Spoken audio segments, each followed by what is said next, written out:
hard, I'm sure you've heard this. Working hard for something we don't care about is called stress. Working hard for something we love is called passion. When I saw this, when I heard it, first of all, I was like, no, no, no, no, I'm not sure I heard it right. So I needed to listen to it again. And then I checked the popularity of this sound. It's hugely popular on Instagram and on TikTok. I'll say it again. Working hard for something we don't care about is called stress. Working hard for something we love is called passion. This also feeds into the negative narrative that is surrounding stress. The negative narrative that I'm trying so hard to correct. It's not easy because they say old habits die hard, but it's a narrative that has to change. Stress does not have to do with anything you don't like or don't love. Now, for those of you who probably might not be aware, do you know even doing something that you love can be stressful? Being with people that you love can be stressful. So it's not just about negative, all right? So let's remove these negative things. Let's stop demonizing stress. Now, let me just try and break it down. Basically, I want to believe that we all know what stress is. For those who don't know what stress is basically our response to external or internal stimuli, all right? Range from something as minute as waking up in the morning to something as dramatic or as drastic as losing someone, or being involved in a fatal accident, or you get what I mean. So that is stress. It could also be something as simple as meeting up with someone that you love dearly that you have not seen in a long while. It could also be something as exciting as waiting to be called up on stage to receive your award. If you get what I mean. So all those things can be stressful. But when I say they can be stressful, the first thing that comes to your mind is, negative. But far from it. Stress is not negative. We are the ones that make stress negative. Okay? So if you're one of those pushing this sound, working hard for something you don't love is called stress. Working hard for something that you love is called passion. Is the most ridiculous motivational quote I have heard. Most ridiculous, like seriously. On the surface, again, as I said, it sounds good. It sounds like, ooh, that is so deep, but it's deep in trash. With all due respect to everyone that's been using it. So if you've been using it, please stop it, all right? Your mind space is very important. The thing that you allow to dwell in your mind space is very, very key. Focus on what is right and what is good. Now, those are the things that help you build a somewhat positive relationship with anything, okay? It doesn't matter what it is. Once you start thinking negatively about someone, once there's something called confirmation bias. Once you start thinking negatively about someone, you find that any little thing that sort of like confirms your bias, you hold on to it. It defies logic. It defies logic. You can't even imagine thinking about it because, hey, it confirms my bias. You get what I'm saying? So we need to be able to remove that from our mindset. It took a while for me because it's been passed down, generation to generation to generation that stress is bad. Stress is the cause for everything negative that's happening in our lives. Stress is responsible for the illnesses that we're facing. Stress is responsible for the mental health issues that we are having. Again, as I said, on the surface, it sounds right. But when you think and you look deeper, you find that that is a fallacy. And I'm going to let you in on a little secret. Stress is good. Overall, stress is good. It is a defense mechanism that has been engineered by our Creator to keep us safe. Now, stress is what lets us know whether we should run for our dear lives or we should stay and fight. All right. Now, because we are living in a time where things have changed, our challenges have evolved. All right. They're different from how it was in the times of our forefathers, where we're living in caves, we're living on trees, and our challenges then were running away from major stressors were other tribes coming to steal our wives, coming to steal our donkeys, our sheep, or wild animals coming to eat up our children, things like that. So those were the things that we're running away from then.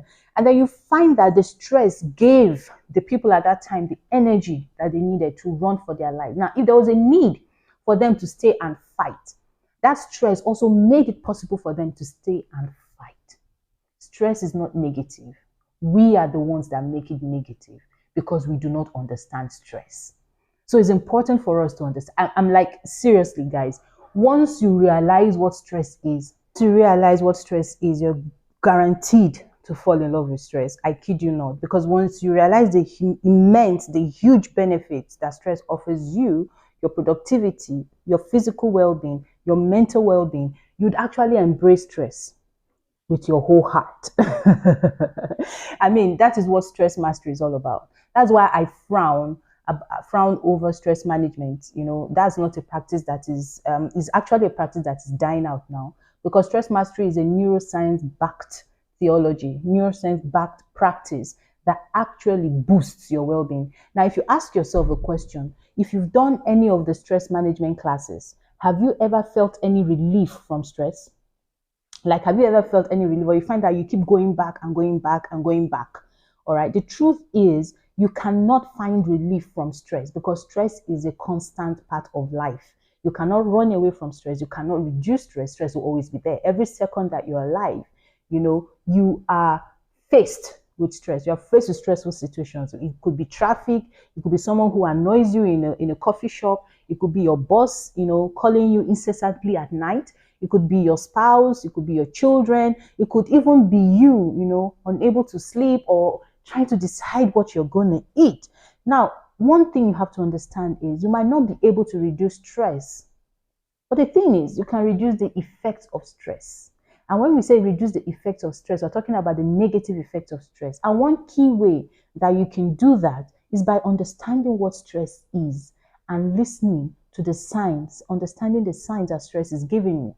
How would you know when stress is talking to you? How would you know what stress is saying? So those are the things, those are the techniques that you have to learn. It involves you understanding your body, understanding your stressors, knowing what your triggers are, taking note of how you react when these triggers come at you, and then asking yourself the deep question: why do you react to stress this way? Why do you react to this particular stress this way and not this one? Why do you react to this way and this other person doesn't? So it's important that you understand yourself first of all, and then in understanding yourself, you begin to understand why stress is working for you and how it's working for you. Now, it could be something as simple as, okay, maybe you need to run.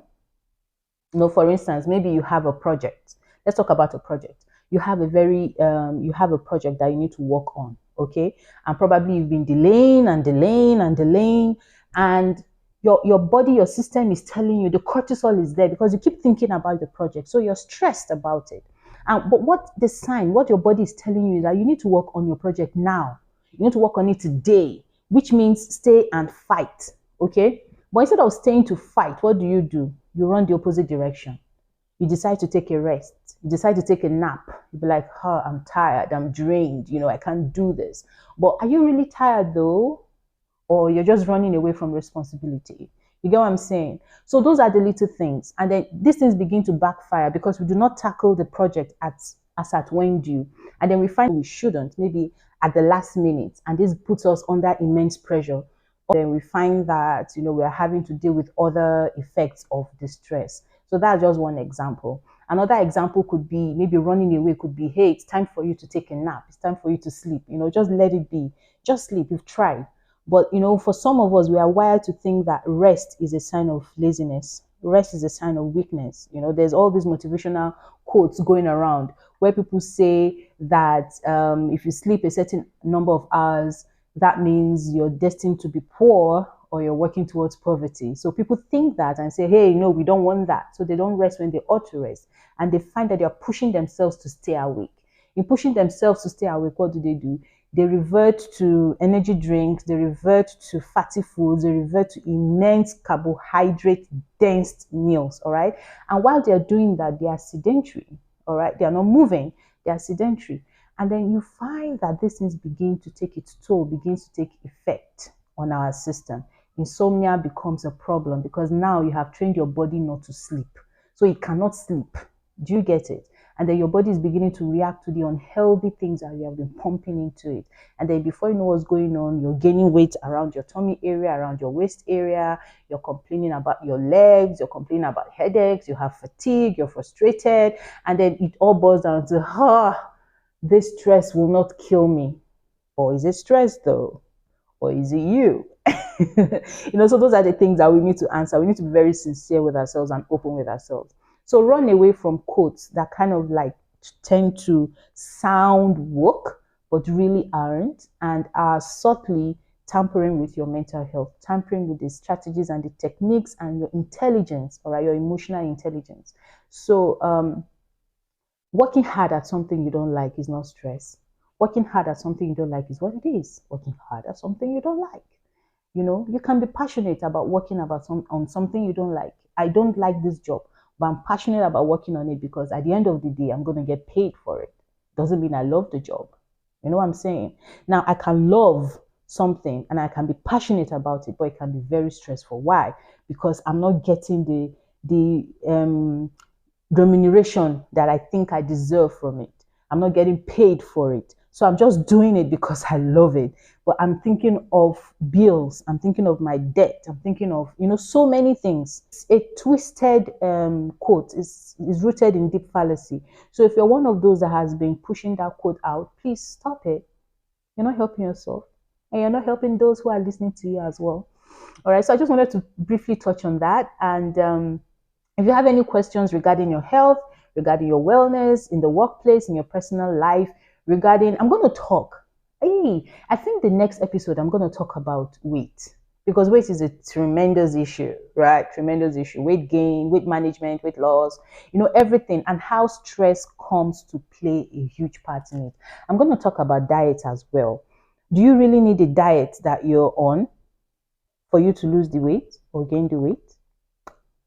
I'm going to be shattering some tables on that day. So next episode, I think that's what I'm going to be talking on. But for now, if you want to contact me, if you want to reach me, I'm everywhere on social media as, yep.